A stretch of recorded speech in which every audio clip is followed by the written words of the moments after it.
ಇವತ್ತಿನ ವಿಡಿಯೋದಲ್ಲಿ ತುಂಬ ಸಲ ನೀವು ಪುಡಿನ ಉಪಯೋಗಿಸಿ ಪಲಾವ್ ಮಾಡಿರ್ಬೋದು. ಸೊ ಪುಡಿನ ಉಪಯೋಗಿಸಿಕೊಂಡು ಒಂದು ಮಸಾಲಾನ ಮಾಡ್ಕೊಂಡ್ಬಿಟ್ಟು ಈ ರೀತಿ ಒಂದು ಸಾರಿ ಪಲಾವ್ ಮಾಡ್ಕೊಂಡು ನೋಡ್ಕೊಳ್ಳಿ, ತುಂಬಾ ಟೇಸ್ಟಿಯಾಗಿ ಆಗುತ್ತೆ. ಸೊ ಬನ್ನಿ ಇದನ್ನು ಹೇಗೆ ಮಾಡೋದು ಅಂತ ನೋಡೋಣ. ಫಸ್ಟಿಗೆ ಇಲ್ಲೊಂದು ಮಿಕ್ಸಿ ಜಾರಿಗೆ ಒಂದು 4 ಕಾಯಿ ಮೆಣಸು, ಶುಂಠಿ, ಬೆಳ್ಳುಳ್ಳಿ, ಪುದೀನನ ಸೇರಿಸ್ಕೊಂಡಿದ್ದೀನಿ. ನೀವು ಸ್ವಲ್ಪ ಕೊತ್ತಂಬರಿ ಸೊಪ್ಪಿದ್ರೂ ಸೇರಿಸ್ಕೊಳ್ಬೋದು. ಸೊ ಇವಾಗ ಇಲ್ಲೊಂದು 2 ಸ್ಪೂನ್ಗಿಂತ ಅಂದರೆ 1.5 ಸ್ಪೂನಷ್ಟು ಕೊತ್ತಂಬರಿ, 1/4 ಸ್ಪೂನಷ್ಟು ಜೀರಿಗೆ ಹಾಕ್ಕೊಳ್ತಾ ಇದ್ದೀನಿ. ಸ್ವಲ್ಪ ನೀರನ್ನ ಸೇರಿಸ್ಕೊಂಡಿದ್ದನ್ನು ನುಣ್ಣಗೆ ರುಬ್ಕೊಳ್ಬೇಕು. ಸೊ ನಾನೀಗ ಇದನ್ನು ಚೆನ್ನಾಗಿ ಪೇಸ್ಟ್ ಮಾಡ್ಕೊಳ್ತೀನಿ. ಇಲ್ಲಿ ನಿಮಗೆ ಇಷ್ಟ ಆಗಿರೋವಂಥ ತರಕಾರಿನ ಹಾಕ್ಕೊಳ್ಬೋದು. ನಾನಿಲ್ಲಿ ಬೀನ್ಸು, ಹಾಗೆ ಕ್ಯಾರೆಟ್, ಆಲೂಗೆಡ್ಡೆ, ಟೊಮೆಟೊ, ನೀರುಳ್ಳಿ ಅದನ್ನೆಲ್ಲ ಹಾಕ್ಕೊಳ್ತಾ ಇದ್ದೀನಿ. ಇಲ್ಲಿ ಸ್ವಲ್ಪ ಎಣ್ಣೆ ಮತ್ತು 1 ಸ್ಪೂನಷ್ಟು ತುಪ್ಪನ ಸೇರಿಸ್ಕೊಂಡು ಫಸ್ಟಿಗೆ ಸ್ವಲ್ಪ ಗೋಡಂಬಿ ಹಾಕ್ಕೊಳ್ತೀನಿ. ಗೋಡಂಬಿ ಇಲ್ಲ ಅಂತಂದರೆ ಕಡಲೆ ಹಾಕ್ಕೊಳ್ಬೋದು. ಸೊ ಇವಾಗ 1 ಕಾಯಿ ಮೆಣಸನ್ನು ಹಾಕ್ಕೊಳ್ತಾ ಇದ್ದೀನಿ. ಸೊ ಈ ಫ್ರೈ ಮಾಡುವಾಗ ಒಂದು ಕಾಯಿ ಮೆಣಸು ಹಾಕಿದರೆ ಟೇಸ್ಟ್ ತುಂಬಾ ಚೆನ್ನಾಗಿ ಬರುತ್ತೆ.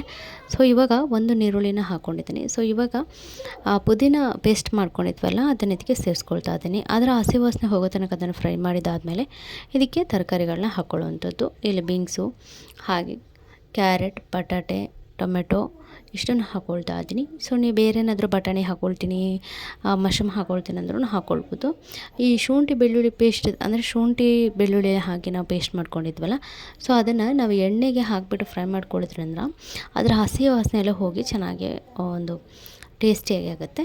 ಈಗ ಇಲ್ಲಿ ರುಚಿಗೆ ತಕ್ಕಷ್ಟು ಉಪ್ಪನ್ನು ಸೇರಿಸ್ಕೊಂಡು ಸ್ವಲ್ಪ ಅರಿಶಿನ ಹಾಕ್ಕೊಳ್ತಾ ಇದ್ದೀನಿ. ಇವಾಗ ಇದಕ್ಕೆ SRR ಅವ್ರದ್ದು ಪಲಾವ್ ಮಸಾಲಾನ ಹಾಕ್ಕೊಳ್ತಾ ಇದ್ದೀನಿ.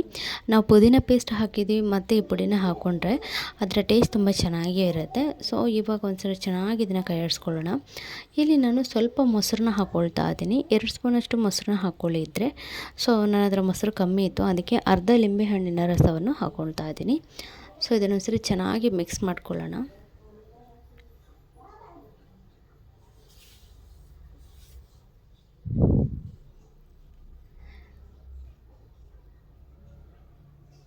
ಇವಾಗ ತೊಳೆದಿರುವಂಥ ಅಕ್ಕಿನ ಹಾಕ್ಕೊಳ್ತಾ ಇದ್ದೀನಿ.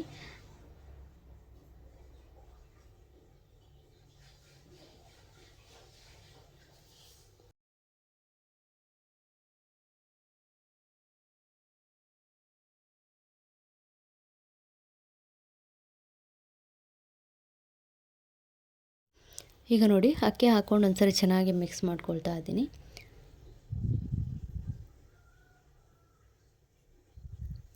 ಇದಾದಮೇಲೆ ನಾನಿಲ್ಲಿ ನೀರನ್ನ ಕುದಿಲಿಕ್ಕೆ ಇಟ್ಟಿದ್ದೆ. ಸೊ ಇಲ್ಲಿ ನಾನು 3 ಗ್ಲಾಸಷ್ಟು ನೀರನ್ನ ಬಿಸಿ ಮಾಡಲಿಕ್ಕೆ ಇಟ್ಟಿದ್ದೀನಿ. ನಾವು ಅಕ್ಕಿ ಇದಕ್ಕೆ ಫ್ರೈ ಮಾಡಬೇಕಾದ್ರೆ ಅದಕ್ಕೆ ಬಿಸಿ ನೀರನ್ನೇ ಹಾಕಬೇಕಾಗತ್ತೆ. ಸೊ ಈ ಟೈಮ್ನಲ್ಲಿ ನೀವು ಉಪ್ಪು ಖಾರ ಎಲ್ಲ ನೋಡ್ಕೊಂಬಿಟ್ಟು, ಇಲ್ಲಿ ಸ್ವಲ್ಪ ಉಪ್ಪು ಸಪ್ಪೆ ಆಯಿತು. ಸೊ ಈಗ ನಾನು ಸ್ವಲ್ಪ ಉಪ್ಪನ್ನು ಸೇರಿಸ್ಕೊಳ್ತಾ ಇದ್ದೀನಿ. ಈಗ ನಾವು ಇದನ್ನು 2 ವಿಸಿಲ್ ಕೂಗಿಸ್ಕೊಳ್ಳೋಣ. ತಕ್ಷಣಕ್ಕೆ ತೆಗೆದೋದ್ರೆ 2 ವಿಸಿಲು, ಲೇಟಾಗಿ ತೆಗೆದೋದ್ರೆ 1 ವಿಸಿಲ್ನ ತೆಗೆದ್ರೆ ಸಾಕಾಗುತ್ತೆ.